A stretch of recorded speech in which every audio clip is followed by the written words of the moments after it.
Islamabad high court ने बानी PTI के तोशाखाना 2 केस में जमानत की दरख्वास्त पर एतराज़ात दूर होने के बाद रजिस्ट्रार ऑफिस को दरख्वास्त पीर को दोबारा मुकर्रर करने का हुक्म दे दिया। इस्लामाबाद हाई कोर्ट के जस्टिस मियां गुल हसन औरंगज़ेब ने केस की समाअत के दौरान समाअत जस्टिस मियां गुल हसन औरंगज़ेब ने कहा कि आपकी दरख्वास्त पर रजिस्ट्रार ऑफिस के एतराज़ात हैं। वकील ने कहा कि बुशरा बीबी को इसी केस में जमानत दी गई।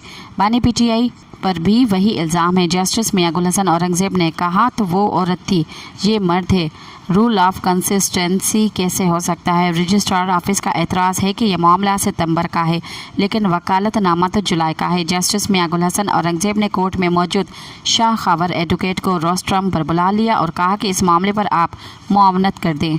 मज़ीद ख़बरनि ऐं तफ़सीलात लाइ विज़िट कयो असांजी वेबसाइट www.awamiNewsHD.com ऐं ॾिसंदा रहो अवामी न्यूज़ HD।